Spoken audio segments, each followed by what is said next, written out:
Olá pessoal, tudo jóia? Espero que todos estejam bem. Estou aqui para resolver a prova da Unasal 2021.1. Prova que já se insere no atual alinhamento que se coloca como uma área de conhecimento. Então a prova ela trouxe uma distribuição ali de itens de química, física e biologia. Porém, claro que a gente percebe que não é uma prova que tem uma característica do Enem, onde elas trazem questões ali contextuais, tematizadas, mas que se vinculam àquilo que os itens e os distratores colocam. Não, essas provas elas estão sendo baseadas em formular uma área de conhecimento, mas são questões muito bem, distintas na perspectiva da química, da física e da biologia. Elas não dialogam, elas não conversam. E aí, claro, é uma prova que tem um bom nível técnico, tem um bom nível conceitual, mas é uma prova que continua ainda mantendo uma linha tradicional. Então, vamos aqui trabalhar as questões, vamos bater um papo, vamos revisar, para que vocês possam simplesmente se sentir seguros em relação a qualquer estrutura avaliativa que vocês estão almejando e, ao mesmo tempo, reconhecer o imenso valor que vocês têm por cada momento de dedicação, de esforço que vocês vêm construindo e edificando. Tudo bem? Então, vamos embora. Questão de número 1. É possível realizar experimentos com substâncias metálicas, ou seja, metais, e perceber que ao ser exposto à ação conjunta do ar e do fogo, perde o brilho e aumenta a massa, além de assumirem uma aparência terrosa. Interessante, né? Porque quando você fala do ar, você fala da presença de oxigênio, pessoal. E aí, com o fogo, você tem o calor inicial, a energia inicial, para que o metal reaja com o oxigênio, sofrendo oxidação. Tipo, o magnésio, em contato com o oxigênio do ar, vai produzir o óxido magnésio. Ao ponto que nós entendemos dentro desse contexto que o oxigênio se incorpora ao magnésio, né? E esse fogo seria justamente a energia inicial, a energia de ativação que eu necessitaria para que essa reação acontecesse. E aí ele traz a visão de que você está tendo um aumento dessa massa em função desse oxigênio, né? Está sendo incorporado e formando o óxido aí associado, que no caso é o óxido magnésio que eu usei como exemplo. Nesse estado são compostos de um princípio que é comum a todos eles, e por um que é peculiar a cada um. Do mesmo modo, portanto, são classificados sob nome genérico, derivado em princípio comum. Então veja que é um texto técnico, um texto meio que traz uma abordagem ali até um pouco mais abstrata, né? E ele diz, para esse propósito, adotamos o termo óxido, bastava ele colocar isso de maneira direta, né? E nós os distinguimos pelo nome particular do metal que cada um possui, claro, óxido de magnésio, óxido de cálcio, óxido de sódio e por aí vai. Então ele diz, diante desse texto, qual é o postulado de Dalton que explica o aumento da massa? Pessoal, aí o cara diz, pô, Eronzinho, texto que levava a gente a uma ideia de percepção e de discussão que não teria uma relação direta com o modelo de Dalton. E aí veja que ele está falando sobre modelos atômicos. Vejam, a concepção de átomo remonta a tempos muito antigos. Desde a época da filosofia grega, existiam correntes filosóficas que defendiam a ideia, isso bem antes de Cristo, tá? Que quando você pegasse qualquer matéria e submetesse a contínua divisão, haveria um limite.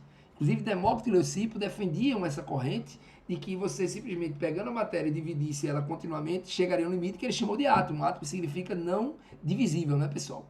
Ao ponto que essa corrente ela perdurou durante muito tempo, existiam contrapontos. A filosofia, por exemplo, aristotélica defendia a ideia de que não haveria limite, que você poderia, por exemplo, alterar as condições de ambiente, quente, frio, seco e úmido, e fazer com que uma matéria se convertesse na outra. A ideia da percepção da matéria contínua, né? Tanto é que isso alimentou a alquimia. Mas toda essa discussão da filosofia grega é de extrema relevância para a construção, né, da identidade do mundo ocidental, porém, esses pensamentos filosóficos não são considerados modelos científicos, porque não têm uma base experimental. O primeiro modelo científico que faz parte, né, da chamada evolução das teorias atômicas é o modelo de Dalton, que foi ali no início de 1800, onde Dalton teve como base científica as leis ponderais, as leis que relacionam a massa das substâncias participantes de uma reação. Lembra que a lei Lavoisier dizia, olha, numa reação química feita em sistema fechado, se eu somar a massa dos reagentes, eu vou obter a massa dos produtos. Então, diante dessa visão, o que é que Dalton estabeleceu? Pô, se as massas se conservam, porque os átomos são os mesmos e com as mesmas quantidades. Então, é como se o átomo não se modificasse, não sofresse alteração. O átomo seria indivisível. Então, Dalton traz de novo a visão de que o átomo é indivisível. Ele é pequeno, esférico, maciço, homogêneo e indivisível. Para ele, o que caracteriza a matéria é o átomo. Tanto é que todos os átomos do mesmo elemento eram idênticos, tá? Então ele dizia que uma reação química era fruto ali de um rearranjo de átomos que obedeciam uma proporção.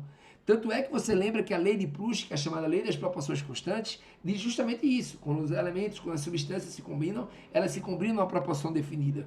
Então, essa visão de atribuir uma visão de reconhecimento do que é o átomo a partir de uma abordagem quantitativa veio dentro dessa inferência que as leis ponderais permitiram que Dalton começasse a estudar e tomar como referência para elaborar o seu modelo de átomo.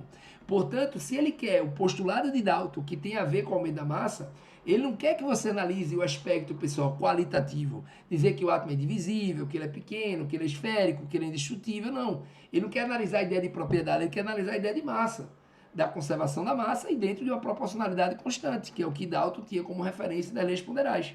Portanto, a única alternativa que traz essa concepção é a letra D. Porque você tem, letra A, átomos indivisíveis e indestrutíveis, sim, isso faz parte do postulado de Dalton, porém não está associado à ideia de aumento de massa.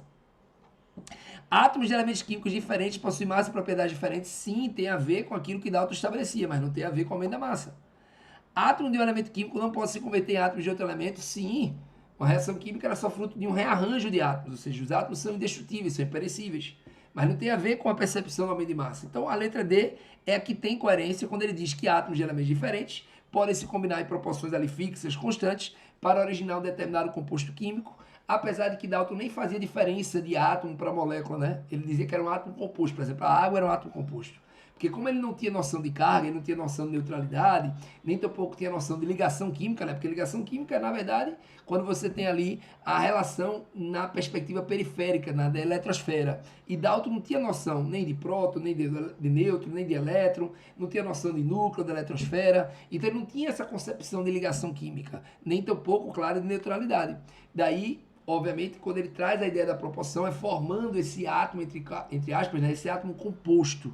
Que claro que depois, com o desenvolvimento da concepção ali da divisibilidade do átomo, a gente foi valendo aí referências de entender como é que os átomos se ligam para começar a construir o conceito de molécula, que é esse conjunto de átomos ligados covalentemente. Então, realmente a letra D ela tem um procedimento baseado no que ele coloca aí como referência no próprio comando da questão. Beleza? Então, se liga em relação a esse aspecto, tá? A questão 2 é uma questão que envolve o conceito da bioquímica no que se respeita à união de aminoácidos. E aí eu vou te dar uma dica muito importante para vocês observarem. O que é uma ligação peptídica? Veja, um aminoácido, ele é reconhecido por apresentar uma função mista. Como assim, Aaron? Ele tem um grupo amina, que é esse grupo aqui, ligado a esse carbono, mas esse carbono está ligado a uma carboxila, que é o grupo carboxílico, que está associado a um ácido carboxílico. O aminoácido, ele é, na verdade, uma função mista, onde esse grupo amina, ele está ligado ao carbono vizinho à carboxila, que é chamado de carbono alfa. Tanto é que eu chamo de alfa-aminoácidos, aquele aminoácido em que o grupo amina está no carbono vizinho à carboxila. Tudo bem? Tudo bem, Luzinho. Então, você tem aí a representação desse aminoácido. Ok. Mas o que acontece quando você junta dois aminoácidos? Aí é que está.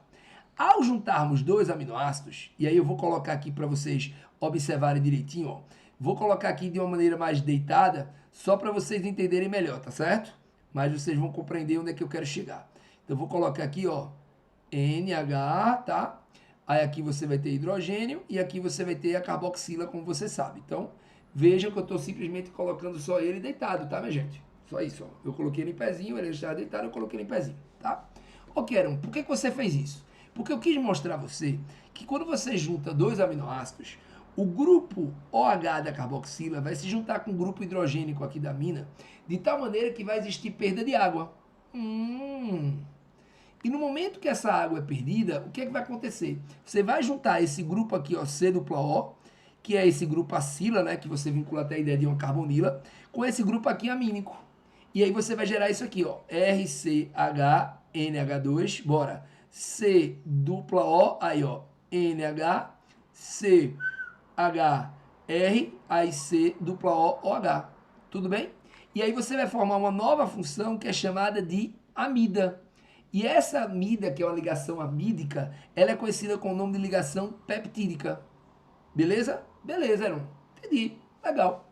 E aí você entende de uma maneira bem prática, pessoal, que a quantidade de águas que você tem é sempre uma unidade a menos do número de aminoácidos que você vai ter.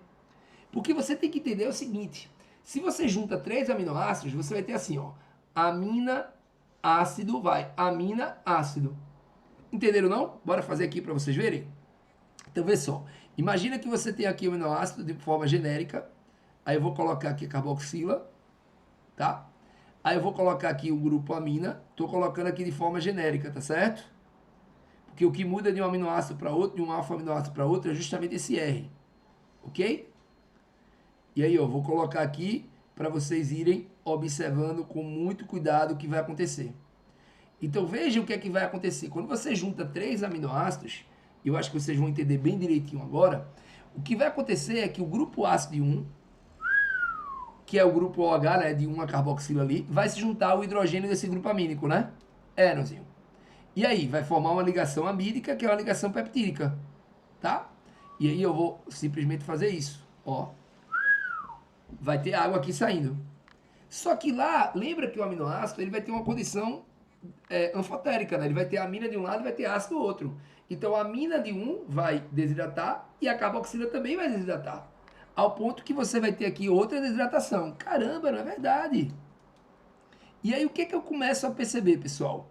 Que o número de águas é sempre uma unidade a menos do que o número de aminoácidos. Porque quando eu junto os aminoácidos, o que vai acontecer? Eu vou tirando água. Então, 2 aminoácidos eu tiro uma água, 3 aminoácidos eu tiro 2 águas. Então, se ele quer na questão um número de moléculas de água que eu vou originar, basta você entender que vai ser uma unidade a menos do número de aminoácidos. Então, no caso, vai ser 7.529, questão interessantíssima, viu? Questão muito interessante. É bom para a gente revisar aqui ligação peptídica, componente amídico, porque o amida é formada pela junção de um ácido carboxílico com amina. E aí, no caso, a ligação peptídica tem essa característica de você simplesmente entender que você está juntando aminoácidos, formando amida e tirando água. E aí, o número de águas que você vai tirar é uma unidade a menos do número de aminoácidos. Tranquilo? E aí, você vai simplesmente fazendo com que essa caracterização aconteça. Questão bem interessante, né, pessoal? Interessante. A questão 3 diz assim: os processos naturais que contribuem para o aparecimento de metais pesados em águas superficiais e subterrâneas são o intemperismo das rochas e a lixiviação do solo, enquanto a contribuição antropogênica está relacionada principalmente às atividades de mineração, à indústria e à geração de efluentes municipais. No Brasil, o Conselho Nacional do Meio Ambiente, CONAMA, através da resolução, aí ele coloca aí a referência, né, técnica legal, estabeleceu o máximo permitido de metais pesados em águas potáveis, como mostra a tabela a seguir. Beleza. Então ele falou assim, ó, amostras de 10 ml de água foram coletadas em várias cidades e os resultados em miligramas encontrados para elementos chumbo estão na tabela que segue. Veja, pessoal, pensa comigo, tá? A concentração máxima de chumbo é 10 a menos 2 miligramas para cada 1 litro, que é 1000 ml. Concordo, Aaron? Só que eu quero observar que as amostras de água que eu peguei não eram de 1000 ml, eram de 10 ml. Então vamos descobrir qual é o valor limite para 10 ml? Bora? Bora! Então em 10 ml eu vou ter uma massa aqui em M. Aí, obviamente, essa massa M aqui vai equivaler a quanto? Vai. No caso, você vai ter daqui para cá você divide por 100, daqui para cá você divide por 100, né? E aí você vai ter um valor correspondente a 10 elevado a menos 4 gramas. Miligramas, né? Miligramas. Então, essa é a quantidade máxima de chumbo que pode existir em 10 ml. Então, ao analisarmos amostras ali, simplesmente de chumbo, em determinadas coletas de água, eu quero ver qual seriam essas amostras que simplesmente está apropriada para consumo. O que está apropriada para o consumo? Menor do que o máximo permitido. Veja que a amostra 1 é maior, 4,3 vezes 10 a menos 4 é maior, 6 vezes 10 a menos 4 é maior, 2 vezes 10 a menos 4 é maior, 2,5 vezes 10 a menos 3 é maior, porque 10 a menos 3 é maior que 10 a menos 4, e o único que obviamente é menor é 5 vezes 10 a menos 5, então ele vai estar menor do que o limite aí para 10 ml de água. É uma questão muito mais de uma percepção matemática do que química propriamente dita, né, pessoal? Então o gabarito aí dessa questão é a letra E. Tranquilo? Vamos para a questão de número 4. É uma questão sobre termoquímica, onde ele diz: definitivamente na natureza não existe outro alimento tão rico e poderoso como a geleia real, uma substância cremosa secretada pelas glândulas hipofaringeanas de abelhas jovens com 3 a 2 dias de vida adulta para alimentar as larvas e a rainha. A abelha rainha é mantida exclusivamente com geleia real, que é provavelmente o fator responsável por seu incrível tamanho e longevidade. Quando a colmeia fica órfã, as abelhas alimentam algumas larvas e lhe oferecem a geleia real, que até se transformam em ninfas. Essas larvas, se não fossem alimentadas com geleia real, seriam uma abelha comum, levariam 21 dias para nascer e seriam do tamanho de outras abelhas, tendo a duração aí de 4 meses. Então ele faz um texto que eu percebo que é um texto muito mais de introdução sobre esse aspecto aí associado à geleia, mas eu li e vi que não tem nenhuma informação quantitativa que eu possa aproveitar, né? Então vamos lá. A glicose é um dos principais açúcares que compõem a geleia real. Tá. Cada 100 gramas desse alimento produz essa massa de glicose. E a abelha rainha consome em média 700 gramas anuais de geleia real. Tá ok. Considerando uma abelha viveu por 6 anos, qual é a energia obtida a partir da glicose que compõe a geleia real? Então, pessoal, vejam, é uma questão tranquila, viu? Porque em 100 gramas do alimento, que é a geleia real, eu encontro 0,064 mol de glicose, certo? Se a abelha consome em média 700 gramas anualmente, a quantidade de glicose vai ser X. E aí eu vou fazer esse cálculo aqui, a gente vai fazer junto. No caso vai ser 0,064 vezes 7, né? 7 vezes mais, dá 0,448 mols. Só que isso é em um ano, e ele quer que você analise durante um tempo de vida de 6 anos dessa abelha, né? Então eu vou pegar essa quantidade de glicose em um ano e vou multiplicar por 6. Multiplicando por 6, eu acho 2,688. Beleza ou não? Vai. Mols de glicose. Essa é a quantidade de glicose que foi assimilada durante esses 6 anos aí de vida associada à abelha. Mas, Heron, o que ele quer? Ele quer saber qual é a energia obtida a partir dessa quantidade de glicose. E, minha gente, ele deu o poder calorífico da queima aqui, da oxidação da glicose, que é 1.012 kJ para cada mol. Então, se você tem 2,688, que é a quantidade de mols de glicose aí associada a 6 anos, eu vou calcular a energia, né, pessoal? Então, realmente não tem mistério. Essa questão é tranquila, sim. E aí, multiplicando isso aí por 1.012, você vai encontrar um valor correspondente a 2.720,256 kJ, cujo gabarito é a letra E. É uma questão considerada aí tranquila para a gente avaliar. Beleza? A questão 5 diz assim: o asfalto é um resíduo derivado do refino do petróleo que contém uma mistura de compostos orgânicos.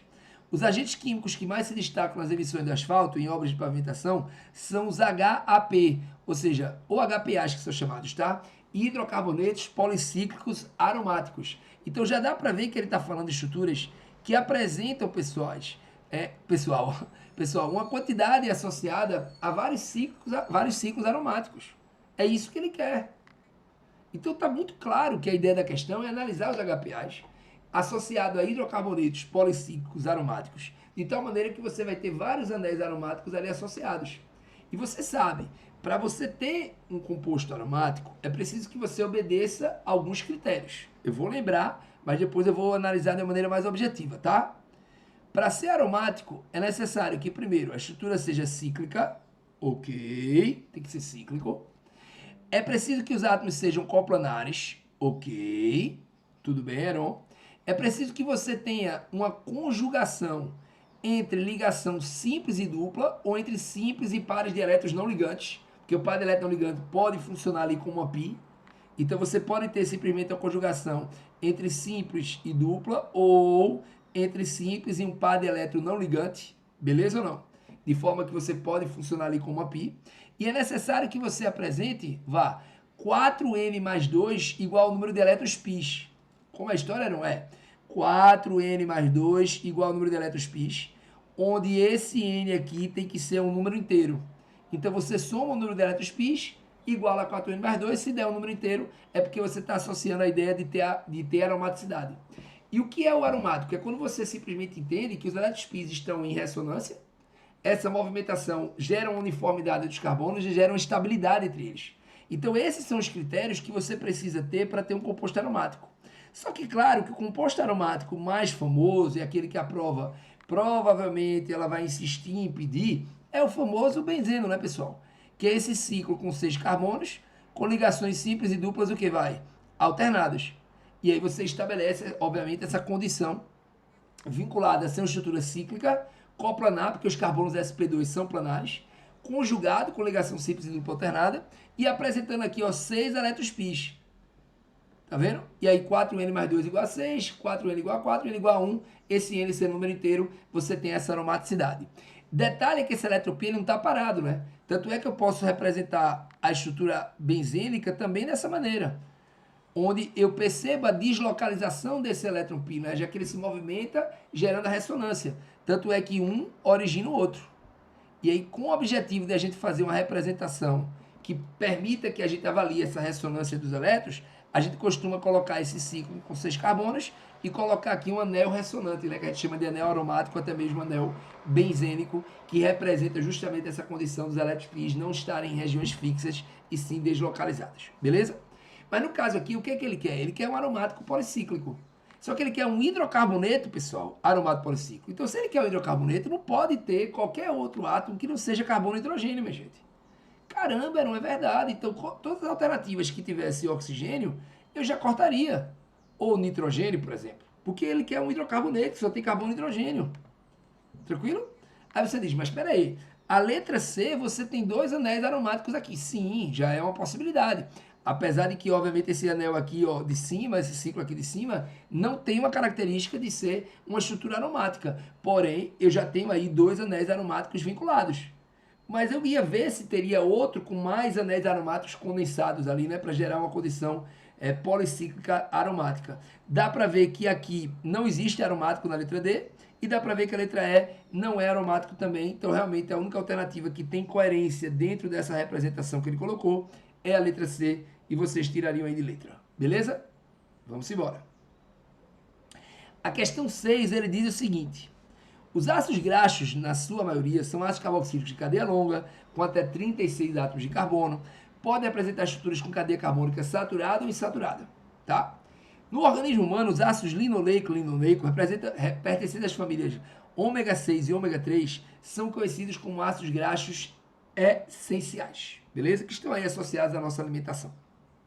Então, a ideia é que os ácidos graxos são ácidos carboxílicos de cadeia longa, geralmente em cadeia normal, tá? Alifático, ou seja, não aromático, e que pode ser saturado ou insaturado. Essa é a lógica.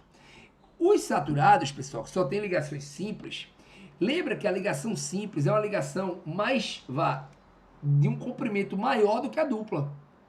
É verdade, não é? A dupla são 2 ligações, ela encurta. Então, as estruturas insaturadas, elas têm cadeias mais curtas. E por elas terem cadeias mais curtas, pessoal, elas têm uma área superficial menor. E elas empacotam mais, né? Ou seja, vou melhorar assim, elas se compactam mais. E por elas se compactarem mais, elas não conseguem se sobrepor umas sobre as outras com tanta facilidade. Então, essas cadeias curtas faz com que haja nas estruturas insaturadas um menor grau de que vai, pessoal? De empacotamento entre elas, porque elas se encurtam, as cadeias duplas, que tem ligação dupla ou tripla, são cadeias mais curtas, e aí elas, obviamente, por terem menor comprimento, elas vão ter menor área superficial para se sobrepor uma sobre a outra. E aí, claramente, elas têm um menor grau de empacotamento. Enquanto, no caso, as saturadas, não. Elas têm uma área carbônica mais extensa, elas têm uma área superficial maior, e elas permitem, obviamente, que elas se encaixem umas sobre as outras com mais facilidade. Mas vamos ver o que a gente pode estabelecer. Porque, lembra, as estruturas saturadas, elas vão originar gorduras. Enquanto as estruturas saturadas vão gerar o que vai? Óleos, né? Tanto é que a gordura ela é mais sólida ali, semissólida, e o óleo é mais o que vai? Líquido, né? De tal maneira que você entende por que, que o insaturado é mais líquido. Porque tem cadeias mais curtas, a área superficial é menor, as moléculas se empacotam menos, tá? As saturadas é o oposto. Então vamos lá. Ambas as cadeias aqui têm uma cadeia carbônica muito extensa. Então elas são bem apolares, né, pessoal? Tem um grupo polar aqui? Sim, tem. Mas não é suficiente para poder simplesmente sobrepor a uma cadeia carbônica altamente aí lipofílica, né? Ou hidrofóbica, como você queira chamar. Então, se você tiver uma cadeia muito extensa, com um único centro polar na extremidade, é claro que a cadeia carbônica ela prevalece, é claro que você vai ter uma tendência mais apolar. Então, vamos lá. Apresentam alta polaridade? Falso. Tem cadeias carbônicas conjugadas? Não. A conjugação é quando você tem a alternância entre, por exemplo, saturação e insaturação, que não é o caso aqui, ó. Se você percebeu, você tem simples, simples, simples, simples, simples, então você não tem conjugação. E não tem alta solubilidade em água, não tem, tá? Cadeias saturadas são encontradas principalmente na forma de óleos, não na forma de gorduras. São ácidos graxos poliinsaturados, sendo constituídas as gorduras trans. aí entra na perspectiva da chamada isomeria geométrica ou isomeria cis e trans. Lembra que uma das maneiras de você identificar a isomeria geométrica é quando você tem uma dupla entre carbonos. E aí os carbonos eles não podem rotacionar, senão a pi quebra. E aí cada carbono vai ter dois ligantes que vai ocupar diferentes regiões do espaço. Porque um vai estar entre aspas, né? Em cima do plano e o outro vai estar embaixo do plano. Ou se você preferir, na frente e atrás. Ao ponto que esses ligantes aqui vão estar em regiões espaciais diferentes. Então, se eles diferirem entre si, ou seja, R1 for diferente de R2 e R3 for diferente de R4, você pode gerar, então, duas conformações espaciais. Eita, é interessante isso, né? Porque entenda que se R1 é diferente de R2 e R3 é diferente de R4, na hora que você, por exemplo, pegar um ligante que estava embaixo e colocar em cima, você gera uma outra conformação espacial. Porque, obviamente, você não pode girar. Então, quando você tira um ligante e bota em cima, e o ligante que estava em cima e embaixo, você está gerando um outro arranjo espacial, né? E aí você diz que você está gerando a isomeria geométrica, a isomeria cis e trans, que é um tipo de isomeria espacial.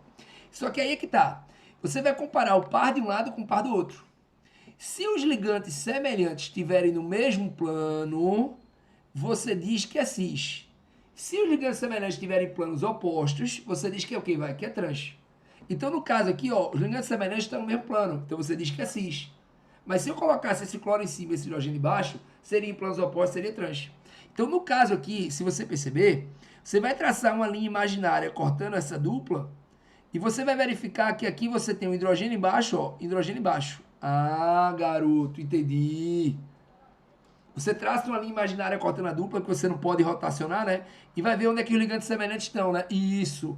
Veja que tem hidrogênio aqui, hidrogênio aqui. Os ligantes maiores estão em cima, né? Então aqui é a configuração cis, pessoal. Beleza ou não? Aqui, hidrogênio, hidrogênio. Aqui vai hidrogênio, hidrogênio. Aqui, hidrogênio, hidrogênio. Esses ligantes maiores, eles estão em cima do plano, tá vendo?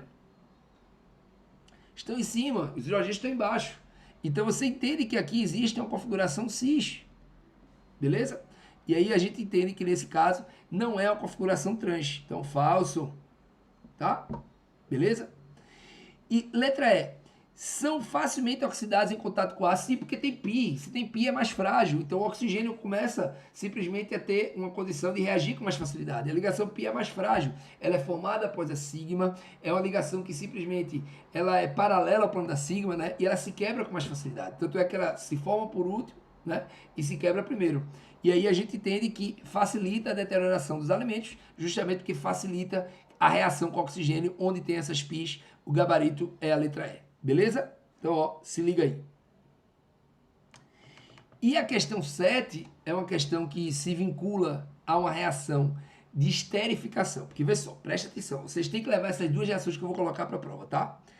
Quando você pega um ácido carboxílico e coloca para reagir com um álcool, que é quando o carbono saturado está ligado ao H, o que vai existir aqui, é um processo onde água ela é retirada, ou seja, você desidrata, e você une o radical acila que veio do ácido, que é o RC-O, com o radical alcox que veio do álcool, gerando uma função conhecida com o nome de éster.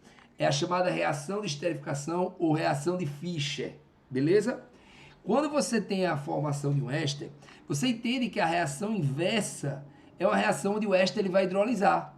Não é verdade.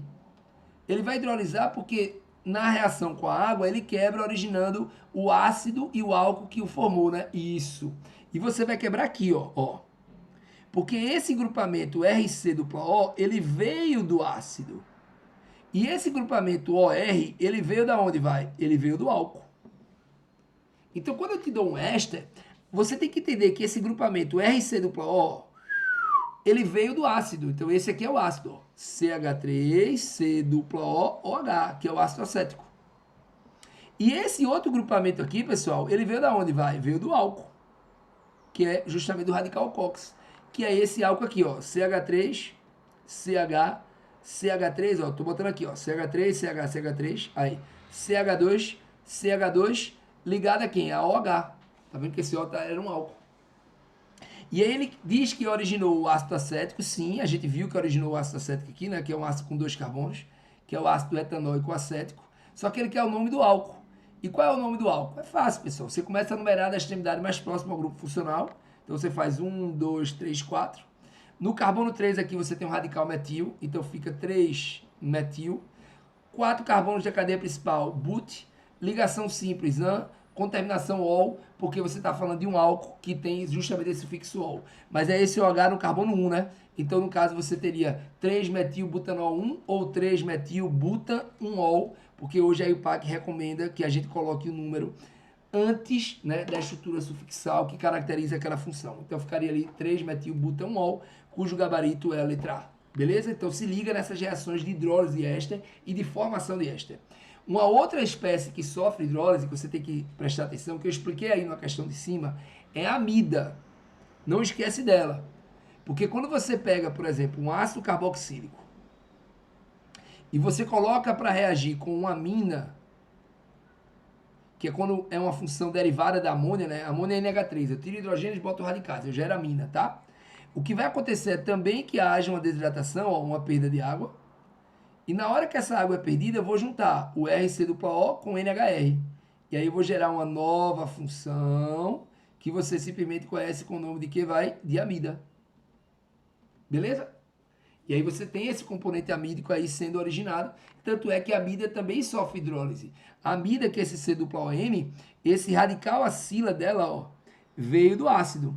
E esse radical aqui amínico, que é esse NHR, veio da amina. Então, quando você quer hidrolisar, você quebra aqui e você vê qual é o ácido e qual é simplesmente a amina respectiva que formaram essa amida aqui. Tá? Que não é o caso que a questão está perguntando, porque eu já tinha falado aqui sobre a condição do éster. Tranquilo? Então, só um pouquinho aí de atenção e a gente conseguiu aí finalizar essa prova bem. Tá? Então, um beijo no coração, desejo aí muito sucesso para todos vocês. Valeu!